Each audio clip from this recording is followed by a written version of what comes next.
Welcome. Hi, I'm Mikki, and this is Mikkipedia, where I sit down and chat to doctors, professors, athletes, practitioners, and experts in their fields related to health, nutrition, fitness, and well-being. And I'm delighted that you're here. Hey everyone, it's Mikki here. You're listening to Mikkipedia, and this week on the podcast, I speak to Leighton Phillips, founder of the world-leading low-carb, high-fat nutrition company that supports endurance performance, SFuels. So on today's podcast, Leighton and I discuss the development of SFuels, which happened when Leighton was searching for, but not being able to find, products that weren't totally full of sugar, and how SFuels have, since 2016, continued to evolve the product based on feedback from the likes of high-performing athletes and brainiacs, Dr. Dan Plews, and Zach Bitter, who has been on the show before and has his own very successful podcast, Human Performance Outliers, and is just generally a very successful person, athlete all around.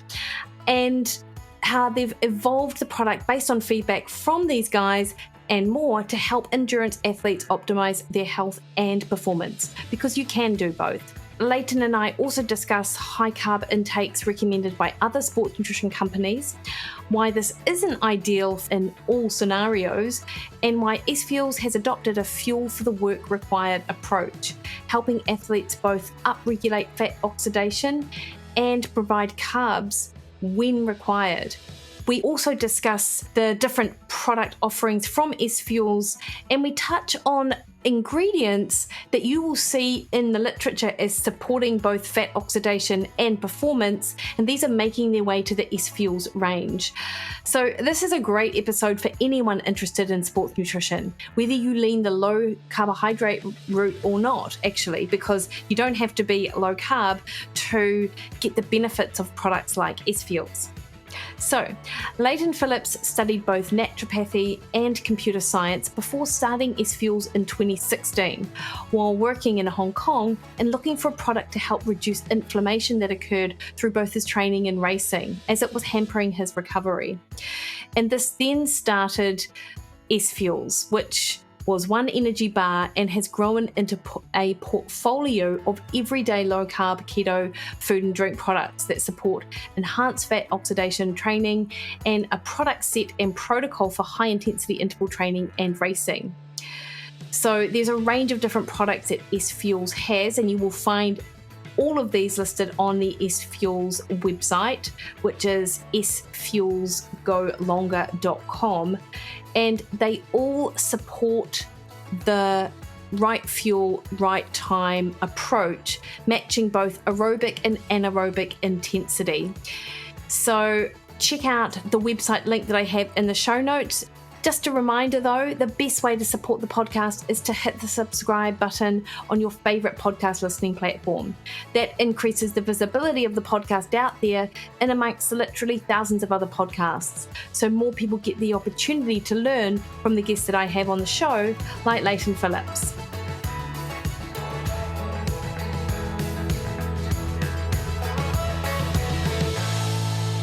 So, Leighton Phillips from SFuels. So good to finally get this opportunity to chat to you. Now, first of all, completely unrelated to what we will discuss, what's the weather like in North Carolina right now? So yeah, actually, I just swam outside, so it's 70 this afternoon. But we had it. Well, so I'm talking Fahrenheit. So like 20s Celsius. But we had it down to 0 twice already, like in this shift over transition of the season. So, yeah, it's that classic kind of variable time of the year. The colors are magic. It's reds and gold and yellows, and it's magic. Yeah. Oh, that sounds great. And you've just been at Javelina 100, haven't you? That was only a few weeks ago, am I right? Yeah, well, Zach was down there. Zach raced it this year. Nicole, his wife, has done it a number of times. So, yeah, I was actually in Catalina last weekend, which is another ultra series. It's in California. Javelina's in Arizona. So, yes.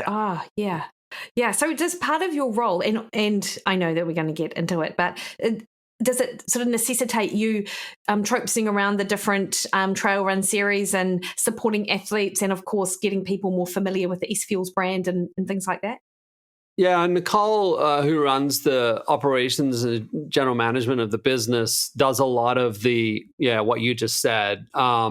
Increasingly, though, we've got a lot of coaches and I would say pro slash like elite age groupers, Mikki, that are kind of wanting to dial in sharper. Like you have to give a guidance when you have products like this that is a generalization, and then you need to dial in per athlete, really. Yeah.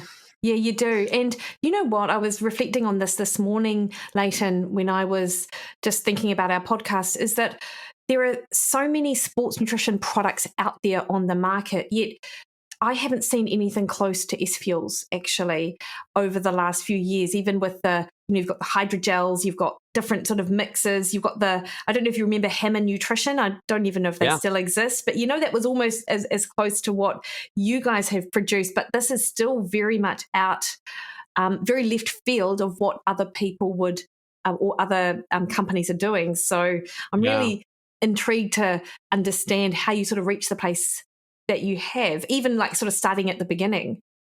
Well, I think a lot of, companies in this space, whether it's shoes, like even Hoka and others, like it came about usually from athletes that had some issues, right? And initially when we were, thinking about, we weren't even really thinking about a product. I mean, we were athletes like all of us, and we all had different issues. And at the time, the predominant issue, we were in Hong Kong for 9 years. It's just a massive trail running endurance segment there, and we were doing a number of 100K and 70K, 50 milers, and I thought it was just me that was having these gut problems. And the more I got into it, I found out that it was just a very common thing. I did cross country at school. I did triathlon as a teenager. I went and studied naturopathic medicine. So I think with that background and then kind of observing this, I felt like, hey, we can do better here. But at that point, it wasn't so much, Mikki, about directly creating something that would cause an effect of you take it and you have a performance outcome. It was more about dealing with this issue that just a ton of athletes are still having today, which is gut distress. Yeah. And so if you look, and I know you'll know this, but just for the listeners, I believe the stats are as high as 86% of endurance athletes will experience a GI problem either in training or worse in their racing, which is such a limiting factor for them to be able to perform the way that they've trained. Yeah, it's massive. And it's still the number one reason for not finishing these races for, age groupers. I came off calls today with professional runners, and you would assume that, hey, professional runner, you get all of the direction and guidance and what have you. They still have the problem. And this is in the era of hydrogels, and I'm not going to take negative shots at other companies, but it's not solved. Yeah. And just a lot of it is to do with just the raw intake of, glycogenic formats. And, they clearly have a reaction in the gut, some of them more so than others. And we can chat through that. Yeah. What year was it when you sort of started thinking there's got to be another solution? So when was that? Yeah, 2018.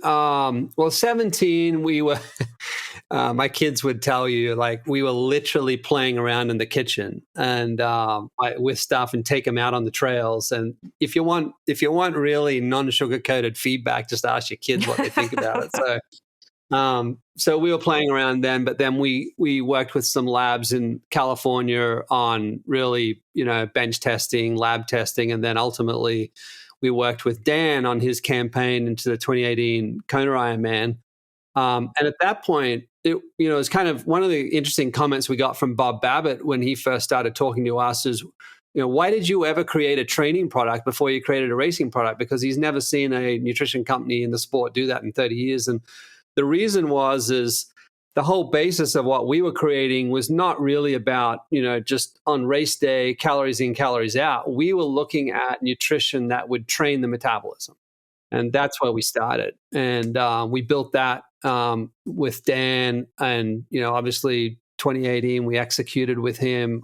He executed with us is the better way to say it, on the day. And we were there, and it was just an awesome day. But that's where it all started, and done a ton of development since then. We've just put some patent filings in, and just I would say we're still learning though. Like there's just a lot of innovation opportunity in this space. Yeah, I 100% agree. Now, fun fact, so prior to SFuels, and in fact, not just prior to SFuels, because at the moment it's pretty tricky for us here to get your product, which I'm hoping is going to change at some point. But I was telling clients to use MCT, BCAAs, and put salt in a thing, and then you could imagine my delight. And I don't know where I saw it, and it might have. I'm wondering whether did you ever stand at Kona 2018 as well?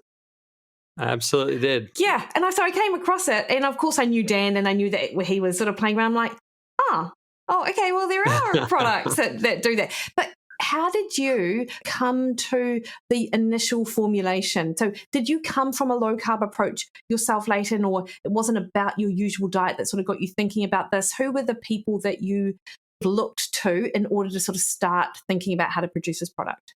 Yeah, and like most athletes, like I grew up during the era of, carbohydrate fests and, carb loading and everything that goes with that. So we all grew up with that.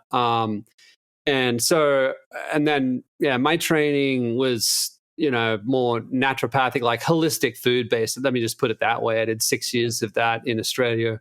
But, I would say probably when I started researching, the name I would say that came up more often was probably Tim Noakes. And it wasn't, he had done a lot of work actually on hydration. And the issue that I was observing in Hong Kong, there was the gut issue, and then it's just a very humid environment there. And there was a lot of extremity swelling, like fingers and feet, and then as a function of that, blistering. And so I was kind of looking at it through two lenses. So we started looking at, what is high caloric, ingredients? What is functional on the gut? And at the same time is non-glycogenic, meaning not glucose based in the spirit of, because what we were really trying to look for is calories that would not trigger an insulin response, so that wouldn't blunt fat oxidation. Yeah. And we landed on MCT, but I would say it was 3 years later. Like I said, initially it was more for those issues that we were dealing with, but it wasn't until several years later that we got way more specific on which specific MCTs and in what formats and bound to what. We talk about fats, we talk about carbohydrates, but they're very high-level references. There's a lot of specificity when you get down into the weeds in this stuff. Sure thing. And I remember when I studied nutrition way back in the 90s. Can you believe that? No. Same here. It's crazy. Isn't it crazy? And I remember that doing sports nutrition as one of my papers, and us discussing the gels that were out at the time that had MCT in them. And they also, I want to say that they had MCT and glucose, but I might be wrong about that because it was some time ago. And the research at the time showed that there was sort of significant GI distress from the studies that had done. So people had almost sort of like, thought, well, we've done that didn't work, and sort of moved on. But there were specific problems with some of the research, as I understand it. Well, it's a few things, and you see this a lot, of course, in the nutrition industry, unfortunately, and also in the herbal medicine industry is, references are made to ingredients, but not the full disclosure happens. And you'll find that a lot of those MCTs in the early days were bound to a maltodextrin. So any reference to maltodextrin itself is not a total evil thing, but in the spirit of if you're trying to uplift fat oxidation, it's totally inverse to that. It's going to stop that. That's the first point. And then the second point was, and this was actually quite recent research, very recent research, and that is that it was thought that MCTs, it's true that it comes through the gut membrane without, if you will, active transport, or like a long chain triglyceride, which has to come out of the gut through the liver effectively, but it actually goes through the lymphatics before it ultimately gets into the blood supply. So it's almost useless in a sport context. the medium chain triglycerides do come into the blood faster, but it was thought that at a cellular level, whether it's liver, kidney, muscle, heart, or what have you, that it also didn't need a transporter. And it's since been found that that's not the case at all. It is true in the liver that it can get oxidized and release ATP and more specifically become very ketogenic. But outside of the liver, almost, particularly where it matters from a sports context, the heart and skeletal muscle tissue, it absolutely needs carnitine, like a long-chain fatty acid, to transport across the membrane. That's quite new research. And that would explain a ton of cases where they didn't see any, if you will, oxidative support as a substrate, as a fuel. Yeah. And so carnitine, I often see this being sort of talked about in the keto low carb space. And of course, people have L-carnitine capsules. Now, I don't know, like you, obviously, Don D'Agostino is someone you're familiar with. And I chatted to him about his sort of protocols and supplements. And he uses 3 to 4 grams of L-carnitine. Yeah. Now, this is actually a slight tangent, but it just got me thinking, to help upregulate that fat oxidation. So we're thinking that if you are utilizing MCT, that actually having a source of L-carnitine is going to help us help that sort of delivery of that to the working muscles and things like that? Yeah. Actually, there was years of studies on L-carnitine that were unsuccessful. And most of the reason for that was that the dose, and this is just, again, classical clinical nutrition. If you get the dose wrong or the duration wrong, it's not overly effective. And that's exactly what was happening on one side of the equation, meaning too low a dose and not for long enough. That dosage you just called out there with what he's using is it is in the 2 to 3 grams per day range. And it literally takes several months before you can see about a 20% increase in fat oxidation once you do effective muscle loading of L-carnitine. They found that combining caffeine and L-carnitine together further increases the carnitine loading into the muscle. And then the other piece is, you can do this 2 ways, but as you know, obviously insulin is one thing that can open up a number of the channels from the circulatory system into the muscle cell. The other way to open those channels up, of course, is exercise. So by taking the L-carnitine with exercise, it's in that period that those channels can support, whether it's L-carnitine, whether it's other amino acids to come into the muscle. So that's part of the reason why we actually reformulated one of our products, a primed product, which is really now a much higher dose L-carnitine with caffeine for exactly that. Amazing. That functional reason. And that would be your pre-workout type fuel that you would have prior to going on the trails or your longer sort of sessions? It's quite literal when we call it primed. It is really a priming function. And there's 2 aspects to this, of course. With caffeine, when we take that coffee, tea, like it's religiously taken around the world, the cognitive function, of course, is just more like 0.5 of a milligram per kilogram body weight to get that effect. But in a fat oxidation context, whether that's in training or racing, you really need to be in the 3 milligrams per kilogram of body weight to get the caffeine effect. So what does that mean? Well, in training, probably less so, meaning that in endurance training particularly, you're just going to be doing zone 2 work, which is going to naturally, upregulate fat oxidation by the fact that you're in zone 2 most of the time. But in racing, it's quite a protocol needed. By protocol, I mean just a method.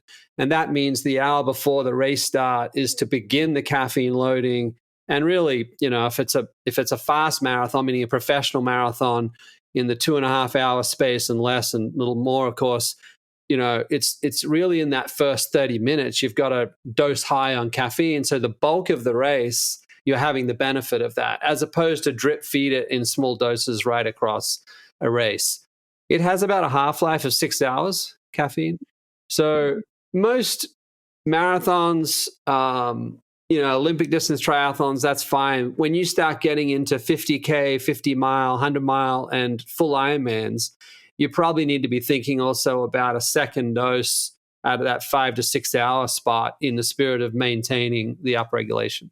Yeah. And have you had athletes sort of test that, Leighton, in terms of like in their protocols and things like that? Because I know you've done some sort of performance validation projects, obviously, and Dan is the like great example of that, but you've had other athletes do these as well. Yeah.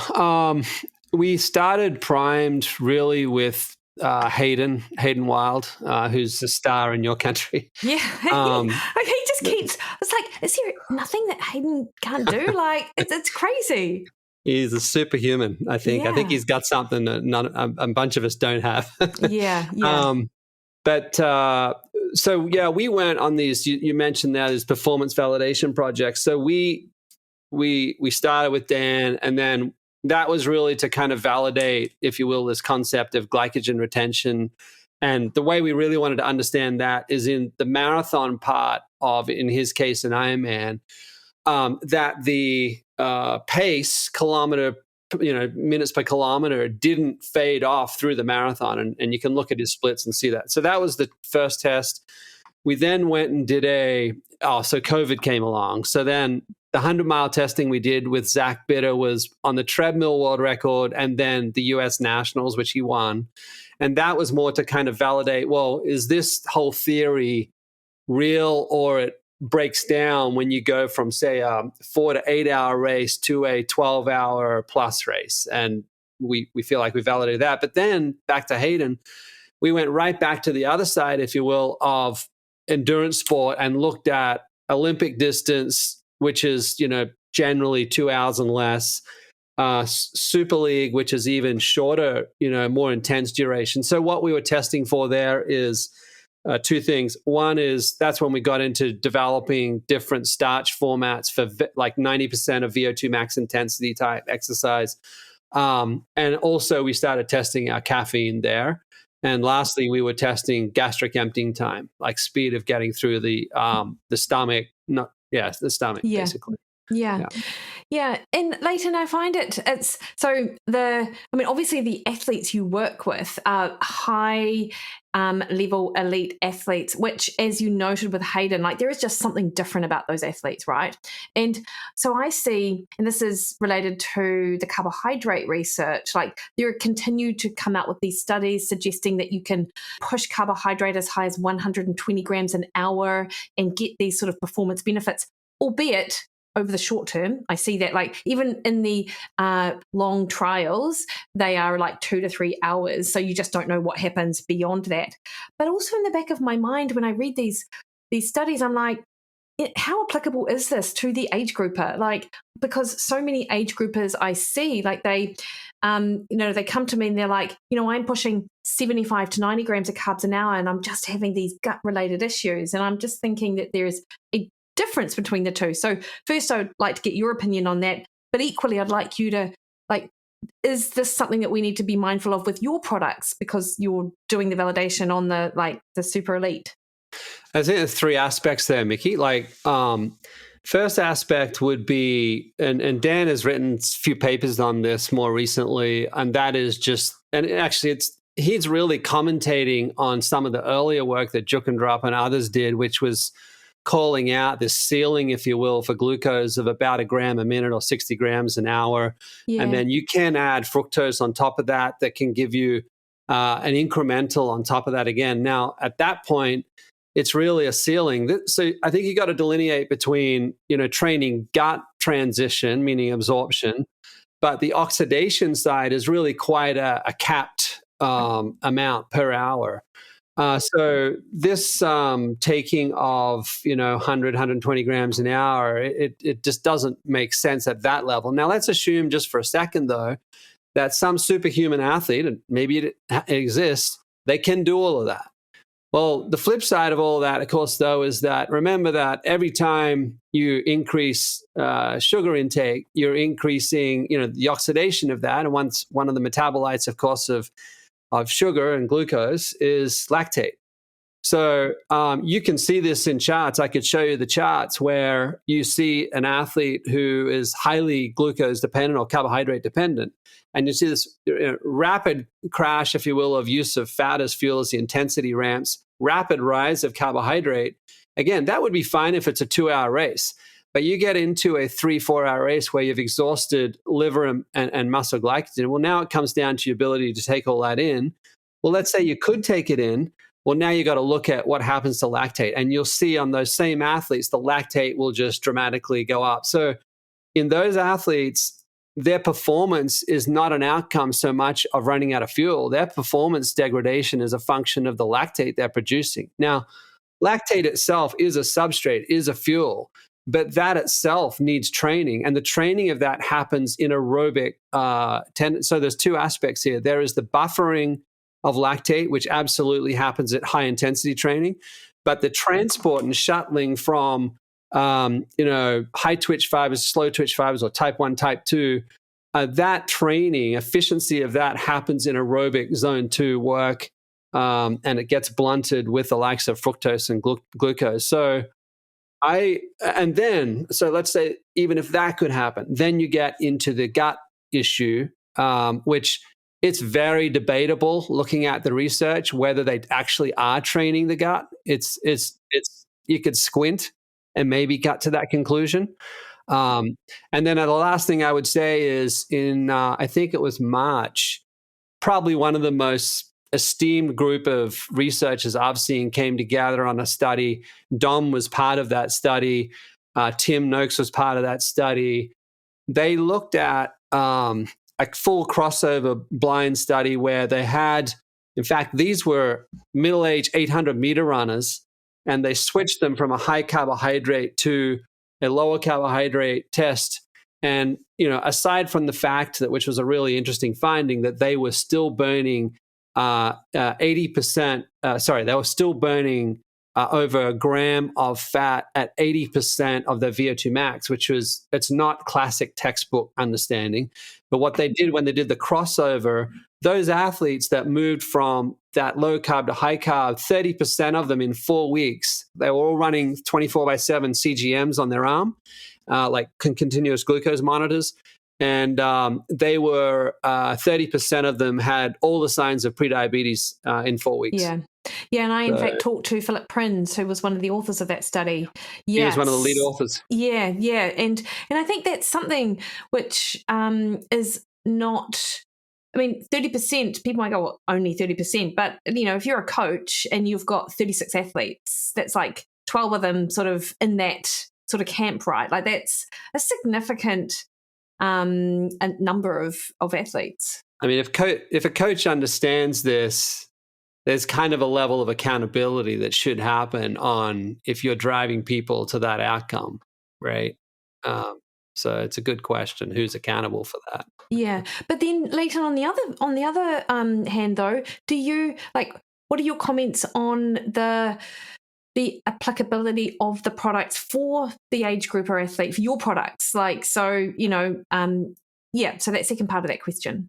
I mean, don't get us wrong. I mean, we are, when we started, we were absolutely, we had one product and it was our training product. And by nature of what we were building, it was just low carb. It had no carbohydrate in it. That wasn't our strategy. We had to get started somewhere. But our strategy, we refer to this right fuel, right time construct. And what that means is as you increase intensities, you absolutely use more carbohydrate. That's how the body functions. So in a race context, our guidance is that 60-gram ceiling. And what we would say is that in training, where, in an endurance context, the bulk of your volume is still done in zone 2, intensity. But it's really important, not just from a just classic, building high intensity performance, but in the spirit of metabolism. If you were to do just a ketogenic approach, which is not what we're advocating at all, but if you were to do that, you would see that the last enzymatic reaction of carbohydrate oxidation, which is the PDH enzyme, you would see that if you just went ketogenic, you would see that begin to lower, and your ability to actually have really efficient carbohydrate oxidation would become weaker. So what's important is that in training, there is clearly a strong segment of high intensity zone 4, zone 5 work that includes carbohydrate. to ensure that that enzyme remains. Like anything in the body, you can underuse it, you can overuse it, you can abuse it, right? And I think this is a case where it's there for a reason. It switches on and it's meant to provide energy at those higher intensities. So we still advocate it, absolutely. And 60 grams an hour is generally the guidance we give. Yeah, and that's pretty much in line with where I suggest people are, because a lot of the time we work from a nutrition space of building their efficiency and their flexibility so they've got that ability to burn fat. Like, were you familiar with Bob Seebuchel's work when you started sort of looking more into this, Leighton? Yeah, and I mean, even back in, I guess it was the 90s, there was the Sears work of, zone diets and things like that. And I was more in clinical nutrition then, and we were showing there in a clinical stance, just to try and educate customers, that even if you took the most complex of carbohydrates and you chewed it for long enough, and then you take a urine glucose strip and put it in your mouth, you will see before it's even left the mouth that it's full of glucose. So, people need to get real. There's just a ton of education needed. And I would say even more so in this part of the world than in Australia, Europe, New Zealand, are way more ahead that I find in the US, and really understanding some of these core principles of it. Yeah. Yeah. And of course, you're not because I think a lot of people might look at SFuels and think it's just for those low carb athletes. How would you sort of respond to that? Like, is that how you are framing it or positioning it? No, I mean, I don't blame them, because that's kind of where we started at a product level. I think if anyone spends just 10 minutes looking at our products, looking at our method and what we guide, you'll see that we are the balance between, zone 2 fat oxidation efficiency training, and as you get into zone 4, zone 5 workout space, all of our products, they have carbohydrate. What they don't have is fructose in training, because we've already seen 3 studies showing the detraining effects of fructose to aerobic. Most of it's mitochondrial inefficiency, that fructose intake is having an effect on the mitochondria. So we avoid that in all of our racing and high intensity training products. We will produce, we have some developments going on right now, a product that is explicitly for highest intensity racing, not training, that will have a little fructose. And that's just because at that intensity, it's actually a fairly efficient substrate. And, if the name of the game is at that point in time is to go as fast as you possibly can, it warrants being there. And, hence it's in fruits and what have you. But everyday consumption of that in training, no. Everyday consumption of that in diet, no. And again, I want to delineate between, a very complex natural whole food is very different than an extracted, high fructose corn syrup. So, Leighton, can you just describe that a little bit more? So if we had, for example, taking fructose in our sports nutrition products in training, does that decrease the efficiency of our mitochondria? Yeah, so that was, let me think, as 2017, that was first study. It was looking at over a 4-week period, fructose, and that was just looking at diet, and they looked at the gene expression of what happened at the skeletal muscle. In that case, it was men. There was a second study that was looking at mitochondrial dysfunction as a function of, and this again was specific to skeletal muscle. And most of it was, in that particular study, was calling out oxidative stress that fructose was creating. The third study was really interesting. And I think this was around the 2021, or maybe it was a little earlier than that. But it was specifically looking at impairing the expression of genes involved in the adaptive response to exercise. So, as we begin to, through all different forms of training routines, stress different parts of the metabolism, that typical aerobic training function, which is, mitochondrial density, capillary density, mitochondrial number, glucose and fatty acid transport, all of those things became, were more dysfunctional by having fructose in the training formulas. And I think Dan just sent me another paper this last week that there's another study out there showing similar comments. So how do we reconcile that information with the fact that fructose is recommended to help push that carbohydrate intake up? And I know that sounds like a ridiculous question, but I know that if I was listening to this podcast, I'd be wondering that as well. Yeah, I mean, so again, just back to in the raw context of what is the maximum substrate intake I can have come into the body, it is true that fructose is incremental on top of glucose. They're transported through the gut with different transporters. They're transported into the muscle cell with different transporters. GLUT5 in the case of fructose, GLUT4 in the case of glucose. But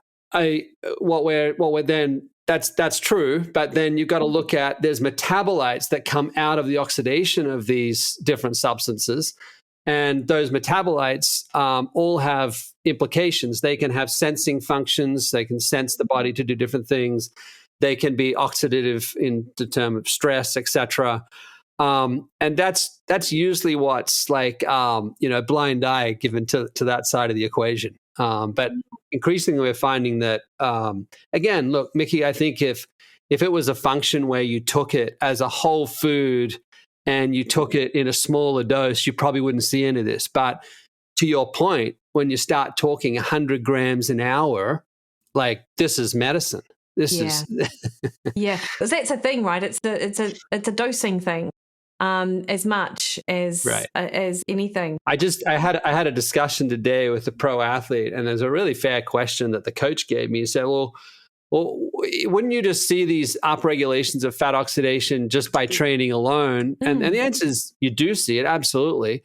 But I said, I've got pro athletes go through the labs and you look at their data, and these are people that have won world championships, and their fat oxidation levels are hopeless, and they wonder why they can be successful in 70.3, and when they get to Ironman, they get halfway into the run and everything just starts collapsing. Oh, Leighton, I 100% understand that, because right back in like sort of 2012 maybe or 2011 at AUT, when we were looking at athletes come through the lab, like good athletes, they were just complete sugar burners. And often what I see is a couple of arguments, is that one there, that so the what the coach just sort of asked you, but also I see other people saying that we don't need to work on metabolic flexibility because humans are born metabolically flexible. And whilst it's true we're born metabolically flexible, the environment around us just sort of beats it out of us, so you just can't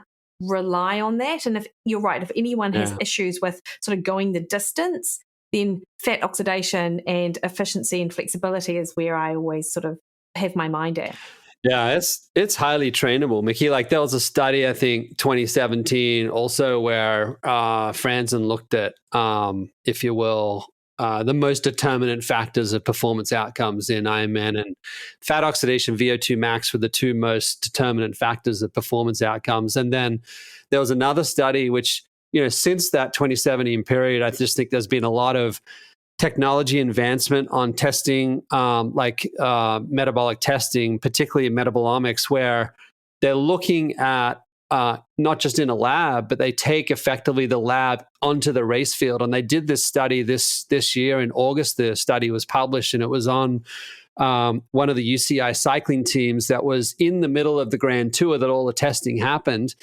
And what they showed again was that the most determinant factor of the highest performant athletes was all of the metabolites of fat oxidation.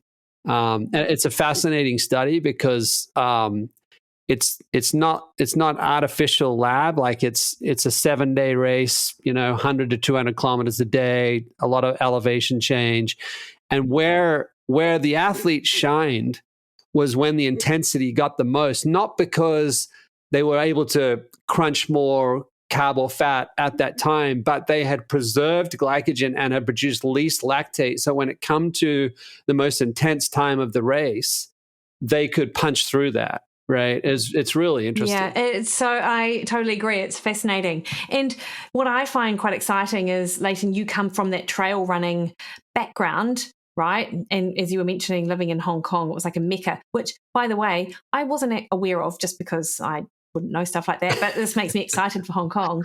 And the ability to sort of utilize a product over several hours. I mean, people will have to try it to see whether it sits well for them, but to like takes the thinking out of it, because you've got a lot of things in it, so they don't have to worry about getting this, carbohydrate from this source and then putting MCT in themselves. One question, this is a bit of a selfish one, but every time my husband takes MCT, I accidentally put MCT powder in something, he vomits. What's that about?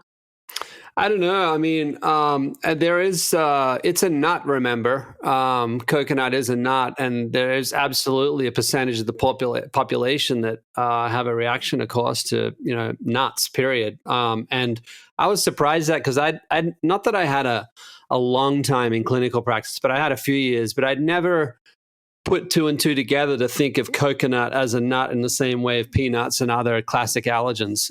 But there is a very real, even I've seen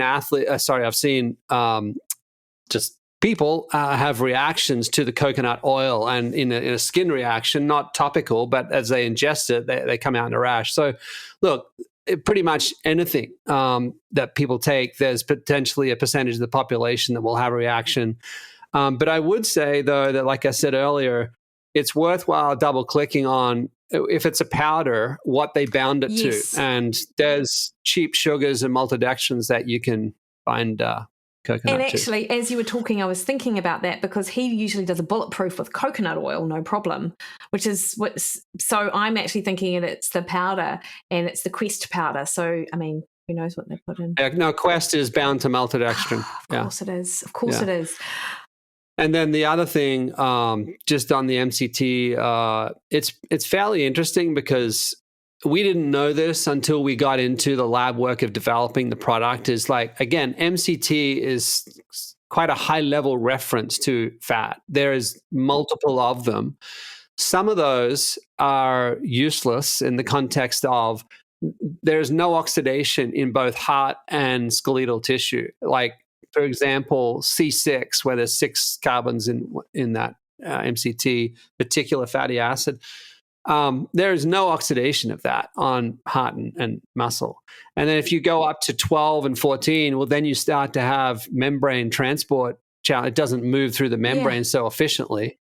So you have to be quite surgical with this. So is that 8 to 10? Is that what we're thinking? Like 8 to 10 is like the sweet spot? 8 to 10.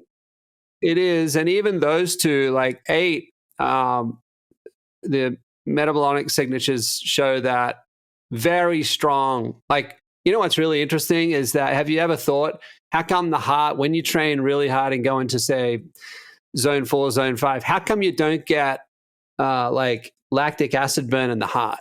It's still muscle, right? But the heart is extremely efficient at oxidizing fats for fuel, and it so happens that particularly C8 is extremely well oxidized. But you say, well, hey, most people don't take a lot of coconut oil. That's true, but if you look at what happens to when you start exercising and the actual fatty tissue begins to release fatty acids into the blood supply, what's released is a long chain fatty acid, and then it obviously gets transported through the blood supply, comes into the muscle cell, and in the peroxisome, like outside of the mitochondria but inside of the cell, the first stage of oxidation happens, and it actually carves off the very long chain triglyceride, and what breaks out? C8. Yes. And then that comes across into the mitochondria. And again, in both skeletal muscle and heart muscle, you still need L-carnitine. But my point is, it can run at very high intensities on that substrate. So yeah, it's there's a lot to it. There's a lot to it. Sounds like it. And I'm unsurprised, given just the complexities of and how thought out your products are. Because what I want to also talk about is glutamine, because I've seen that in your products. Can we discuss the role of glutamine in general, and then of course how you utilize that? Yeah, I mean, again, with your background, you would well know, of course, in a clinical setting, particularly in highly catabolic patients, long-term bed-bound patients, you do see a lot of atrophy, not just of the muscle tissue, but you also see it of the gut tissue, the membrane, etc. And glutamine is one of the first lines of treatment to maintain gut epithelium, membrane integrity, etc. And you can test this, and it has been done in many studies where you can see the movement of what they call LPS, like basically toxins from inside the gut across the blood. Those tight junctions can begin to get less tight, if you will, easy way to say it. And glutamine is one of the first treatments of that. Now, it so happens that similar studies have been done on what happens is you increase the heat over extended periods via exercise. That has a similar effect on those tight junctions where they begin to open up. And so when we first built Train, part of the reason that we wanted to build, lowest inflammatory type product is we wanted to keep the gut lining, healthy. We wanted to, the fuel of the membrane is glutamine. It's not sugar, it's glutamine. Glutamine is actually a very efficient substrate in its own right. Like it comes into cells, can be oxidized to release energy in the same way that glucose and fats are. So we started the use of glutamine for the gut reasons, and it was at a lower dose initially. And now this intellectual property that we've just had filed is to be able to offer a higher dose of that as a substrate. And why that's interesting is because if you could imagine, let's say on the intake of just substrates at large for exercise, if you could say 15 to 20% of that was a type of a substrate that was not glycogenic, or more importantly, not lactate producing, this gets pretty interesting for an athlete in that I can take energy in, but I'm not getting the negative effect of lactate.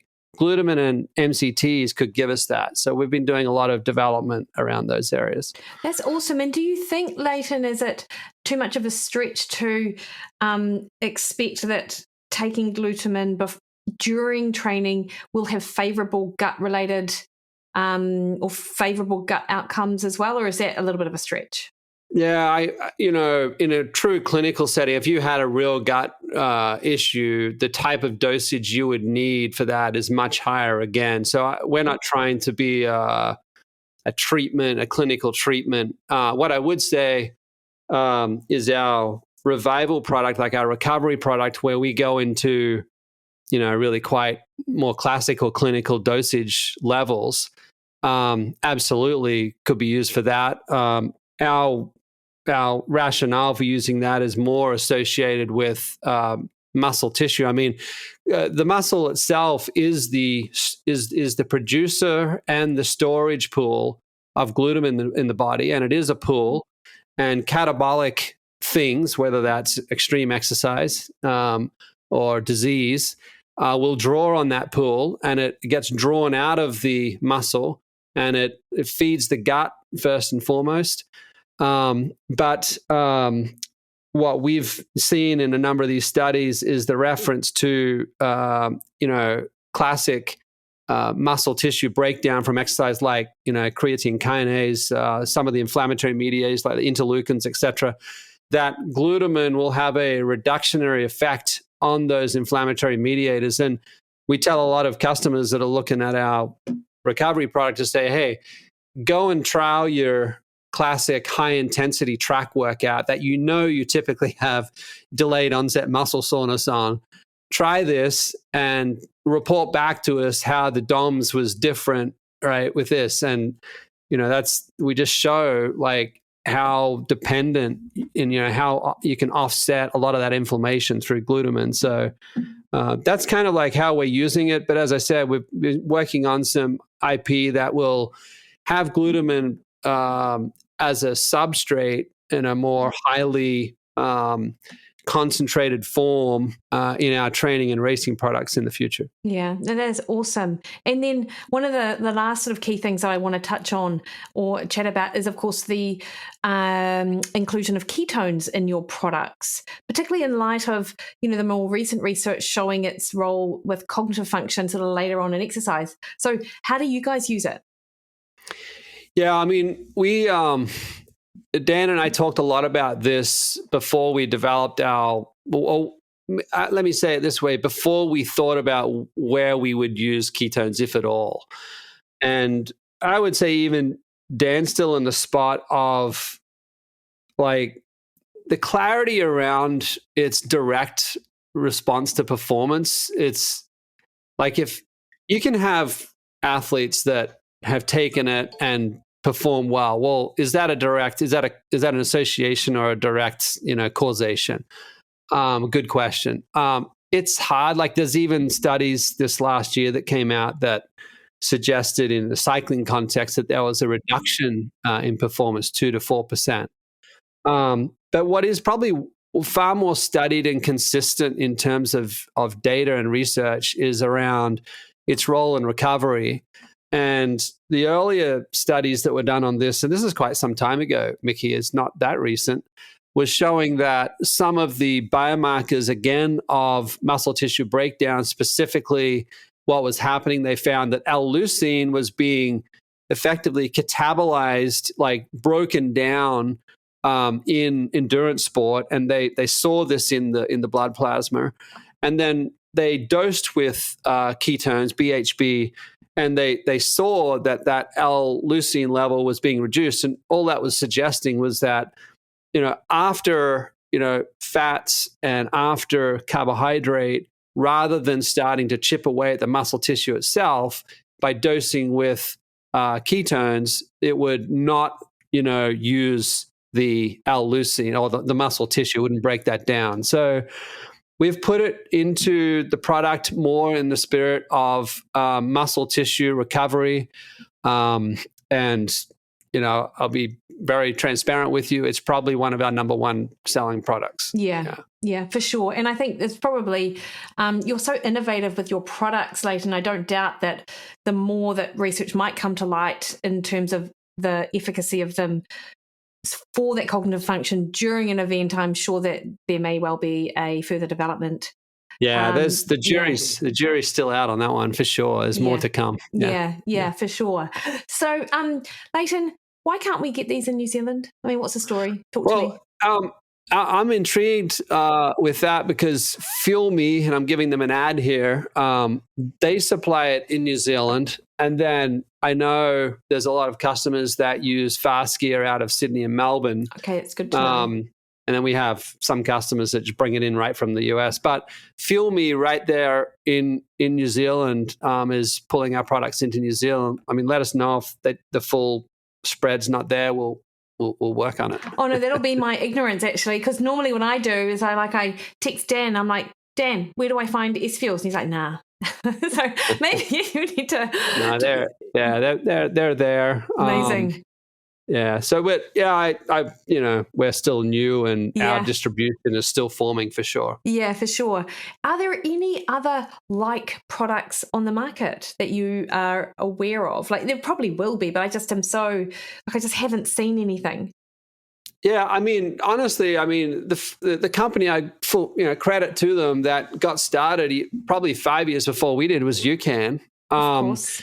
And they have the Superstarch product, and we looked at that. They have a specific IP themselves, and respect that.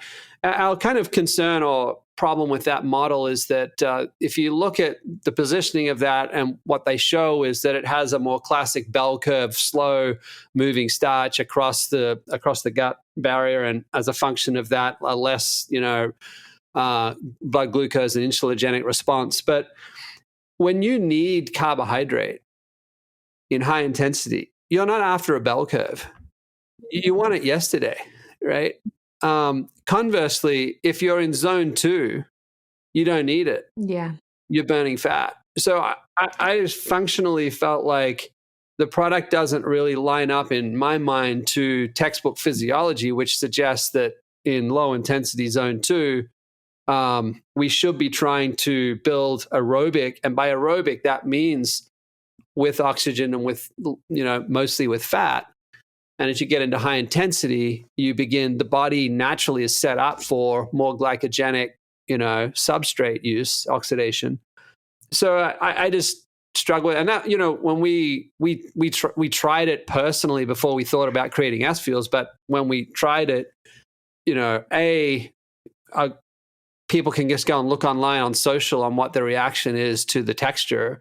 But secondly, physiologically, we feel that it's not set up optimally for athletes. So that's our point of view. But no, that's really good insight in terms of the sort of how applicable it is actually for athletes from your perspective. So, and I mean, there'll be people who love UCAN, and I have used UCAN. It's great, but I understand, I absolutely understand what you're saying when you want something short and sharp, you wanted it yesterday when you needed it. So totally.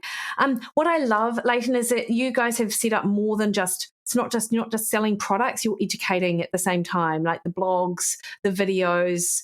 I mean, it's like a little hub of education for athletes who want to do it different, and you've made it like super accessible as to how to do it. So there's very few questions. If people go through it, there are very few things that they'll be left wondering because it's all there. And of course, you. And you're very accessible as well, like SFuels, like on social media and things like that, which is always really great. Thank you very much. We feel like we never do enough on the education side, so I appreciate that. So, Leighton, is there anything else that you feel people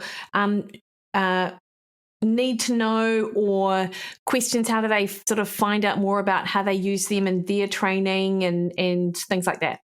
Yeah, we have, like, just on our website, it's just they have this kind of learn tab at the top of the page, and that's got all of our guides in it, Mikki. So we've got like anything from a 1-pager to a 20-pager, and then we have to your point, the videos and the blogs. You can also go out to YouTube. We have SFuels Live, which is where we have effectively a weekly video on some topic. Right now we're doing breakfasts and reactions to different breakfast cereals. And then we're doing recipes for marathon, Ironman, half Ironman, and ultra. And then if people want to just directly engage, support at sfuelsgolonger.com. And you can find that on the website too. And by all means, email us. Happy to help. Amazing. Leighton, thank you so much for your time, your afternoon, my morning. It was really great. Like, it was such a geeky conversation, but I loved it actually, because it really, like, you did such a great job of explaining the different components and why they're there, which is, really sort of satisfied my curiosity. So cool. Thanks so much. It's just great to meet and get, talk to you, see your face on social so much. So we're keen to just talk, Yeah, and, totally. Happy to do it more. Nice. Thanks, Leighton. All right. Thanks, Mikki. Bye.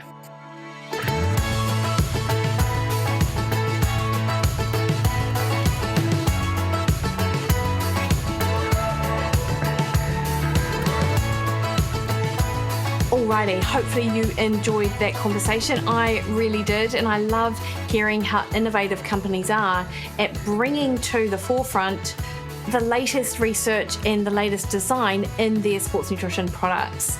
And I was super pleased to hear that SFuels was actually available in New Zealand through the Fueled Me website, which we talked about in the podcast. But of course, easily available in States, Australia as well. Next week on the podcast, I speak to Andrew Jagam all about energy drinks. Until then, though, you can catch me over on Facebook at Mikki Williden Nutrition, over on Instagram, Twitter, and Threads occasionally at Mikki Williden, or head to my website, mikkiwilliden.com. I will be talking about soon a newly designed webinar all around you making the most of 2024. So that's coming out later on this month in January. So keep an eye out for that on my socials. You will get notified for this free webinar. And Happy New Year. Let's hope 2024 has started off a good one. All right, team, have a great week. Talk soon.